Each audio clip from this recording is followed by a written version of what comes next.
Systematically traversing through various systems means एक एक चीज़ को, हर सिस्टम, ऑर्गन सिस्टम को हम कैसे ट्रेवर्स करेंगे, कैसे आगे जाएंगे, इसके ऊपर बेसिकली इस बार की कॉन्फ्रेंस फोकस्ड है, जो 10 और 11 तारीख को किंग्सवे के ऑडिटोरियम, जिसको हम लोग AOP कहते हैं, पुराना नाम इसका IAP था, इंडियन एकेडमिक ऑफ पीडियाट्रिक्स। अब इसको जाना जाता है AOP के नाम से। इसमें 400 प्लस मेंबर्स है और ये मेंबर्स हमारे सिर्फ और सिर्फ नागपुर के नहीं, आजू बाजू के एरिया जितने छोटे शहर हैं हमारे, सावनेर है, भंडारा है, आजू बाजू के सभी जगह के डॉक्टर्स हैं, इनका ये कॉन्फ्रेंस है। दर्शकों नमस्कार, AHK न्यूज़ इस समय में प्रेस क्लब में, जहाँ पे एकेडमी ऑफ पीडियाट्रिक की ये पूरी टीम यहाँ पर आई हुई है। 2-3 दिन का शानदार कार्यक्रम का आगाज़ होने वाला है।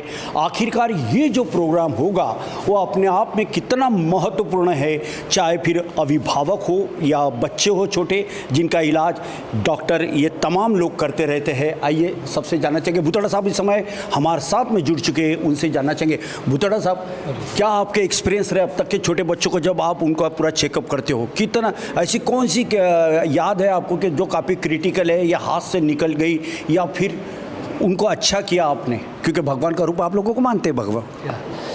तो ये सबसे इम्पोर्टेंट है कि जब हम ये अटेंड करते हैं डिलीवरी, तो डिलीवरी में जैसे मैडम बताया NRP करके जो वर्कशॉप है, तो वो हमारा कितना इंपॉर्टेंस है हमारे को समझ में आता है कि अगर बच्चा पहले 3 मिनट के अंदर नहीं रहा है तो लाइफ लॉन्ग मेंटली हैंडीकैप होने वाला है। तो उसके लिए हमारा हमेशा ये रहता है कि हम उस समय टाइम पे पहुंच जाए, और जैसे ही बच्चे की एक्टिविटी हुई, अगर बच्चा सुस्त है तो उसको तुरंत इलाज करें, ताकि फर्स्ट 3 मिनट्स के अंदर जो अपना उसका बच्चे की एक्टिविटी चालू हो जाए, उसका हार्ट चालू हो जाए, वर्किंग चालू हो जाए, और उसका शुगर जो है वो शुगर का मॉनिटरिंग हो जाता है उस समय, और देख ले, ताकि वो उसका हाइपोग्लाइसेमिया की वजह से भी ब्रेन डैमेज होता है, वो चीज़ नहीं होना चाहिए। तो ये एक एक्सपीरियंस है। दूसरा एक अनुभव अच्छा रहता है कि बच्चों के साथ जब हम डील करते हैं तो उनकी मस्ती और उनके इसमें एक मज़ा आता है, जो पीडियाट्रिक प्रैक्टिस में वो सबसे बड़ा है उनके। बिल्कुल, जैसे कि भूतड़ा साहब ने जिस अंदाज में बताया है कि डॉक्टर लोगों को तो खैर भगवान का रूप मानते, लेकिन छोटे बच्चों को भी भगवान का रूप मानते, और आज ये समय आया है कि भगवान को अच्छे से रखने की बात है। और ये मेरे शहर के ये होनहार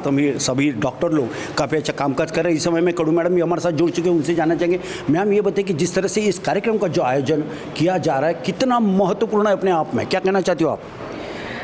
हमारे फील्ड में, हमारी मेडिकल फ्रेटर्निटी में जो भी एजुकेशन सिस्टम है, इट्स ऑलवेज इवॉल्विंग, वो हमेशा कुछ ना कुछ उसमें जुड़ता रहता है। ये सारे प्रोग्राम से हम यही बताना चाहते हैं कि जो भी नई चीज़ें जुड़ रही हैं वो हम अपने सारे छोटे बच्चे, जो हमारे छोटे बच्चे जो भगवान का रूप हो रहे हैं, उनको हम प्रदान कर सकें, जिससे उनको नया जीवन मिले और उनको कम से कम तकलीफ हो। ये इस पूरे के पूरे प्रोग्राम कॉन्फ्रेंस में हम सिर्फ यही बताना चाहते हैं। Thank you. बिल्कुल, यूँ ही कभी किसी की तारीफ़ नहीं होती और कोशिश करने वालों की कभी हार नहीं होती। मेरे शहर के डॉक्टर ये दिन रात अच्छा से कामकाज कर रहे हैं। इस समय में डॉक्टर को झुंझुनवाला भी जुड़ चुके हैं, उनसे भी जानना चाहेंगे। झुंझुनवाला जी, कई बच्चे को हमने आपको जांच करते हुए, इलाज करते हुए देखा है, क्या आपके अनुभव है? मेरे ख्याल से आज के ज़माने में बीमारी से ज़्यादा तो, यानी बच्चों से ज़्यादा इलाज तो माँ बाप का होना चाहिए, क्योंकि जिस हिसाब से माँ बाप अपने बच्चों पे प्रेशर डाल रहे हैं, आप देख रहे हो सुसाइड रेट बढ़ रहा है, यंग जनरेशन जो है वो सुसाइड कर रही है। रीज़न जो है वो माँ बाप की तरफ से जो उनको टाइम मिलना चाहिए, जो समझदारी मिलनी चाहिए, जो शिक्षण मिलना चाहिए, जो उनको एक ऐसा वातावरण मिलना चाहिए जिसमें बच्चा अपनी मन की बात खुल के बोल सके, शायद वो काफ़ी हम उसमें पीछे रह गए हैं। तो हमारा ये जो कॉन्फ्रेंस लेने का मकसद है वो सिर्फ़ और सिर्फ बीमारियों से रिलेटेड नहीं है। एक समाज में बदलाव हो, लोगों से पता चले कि हाँ, अपने बच्चों की केयर कैसे करो, बच्चों पे अनड्यू प्रेशर जो होता है वो ना डाले, सिर्फ रिजल्ट्स के पीछे मत भागे कि हमारा बच्चा 100 में से 100 मिलना चाहिए, 99 मिला तो बहुत अच्छा नहीं है। तो हमने उस चीज़ों पे भी हमने ये कॉन्फ्रेंस में बात करनी है। तो आप थे डॉक्टर को झुंझुनवाला, जिन्होंने बखूबी पेपर के साथ बात करते हुए तमाम पहलू पर रोशनी डाली है। इस समय हमारे साथ में डॉक्टर यश बानाई भी जुड़ चुके हैं, उनसे जानना चाहेंगे। यश बानाई साहब, ये बताइए कि तकरीबन क्या पूरे राज्य से डॉक्टर की टीम आने वाली है, क्या कहना चाहते हो, कितना महत्वपूर्ण है ये कॉन्फ्रेंस आप लोगों के लिए? रीसेंट मेडिकल अपडेट रहना, या हमको खुद के रीसेंट मेडिकल नॉलेज से अपडेट रहना बहुत ज़रूरी रहता है। कई बार एक्सपीरियंस रहता है, कई बार बुक्स रहते हैं। सो येस, हमें दोनों चीज़ उतना ही ज़रूरी रहता है। सो इस कॉन्फ्रेंस में जो यंग जनरेशन है वो भी फैकल्टी बन के है, और साथ में जिनको ओवर द ईयर्स एक्सपीरियंस है वो भी। मुंबई से है डॉक्टर्स, दिल्ली से है, रायपुर से है एंड नागपुर से भी है। हमारे जो सबर्ब्स है, जो छोटे शहर कह सकते हैं विदर्भ में, वहाँ से भी आ रहे हैं। अमरावती से है, यवतमाल से है, गोंदिया से है।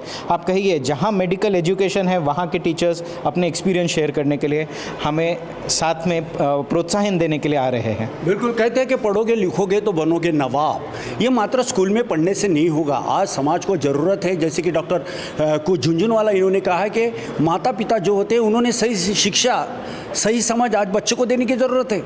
बच्चे पबजी के गेम जैसे कई ऐसे कई कामकाज है कि पेरेंट्स लोग, अभिभावकों का ध्यान नहीं रहता और इसी को लेके बच्चे का जीवन आज खतरे से घिरा हुआ है।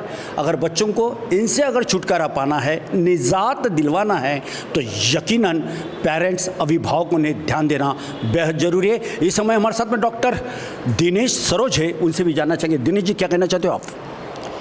जी, ये बहुत सही बात रखी है सर ने, कुश सर ने, और इस कॉन्फ्रेंस के माध्यम से हम सारे पीडियाट्रिशियंस तक बच्चों के विकास और व्यवहार के समस्याओं को कैसे हैंडल करना है, उनको एक अर्ली इंटरवेंशन के लिए हम कैसे रीच कर सकते हैं, ये भी हम बताना चाहते हैं। जिसमें जैसे बच्चे अगर भाषा के देरी से अगर आते हैं, कुछ बच्चे होते हैं जो 2 साल की उम्र तक भी कुछ नहीं बोलना सीख पाते हैं, क्या उनको हियरिंग का प्रॉब्लम है। कई पेरेंट्स होते हैं जो हियरिंग को इवेल्युएट करने के लिए भी हेजिटेट करते हैं, उनको एक रहता है झिझक कि नहीं हमारे बच्चे को सब सुनाई आ रहा है। 6 साल की उम्र तक भी मैंने देखा है कि पेरेंट्स एक्सेप्ट नहीं करते, जबकि ये बहुत नोन है कि 5 साल की उम्र तक ब्रेन का, मस्तिष्क का लगभग 90% विकास हो चुका होता है।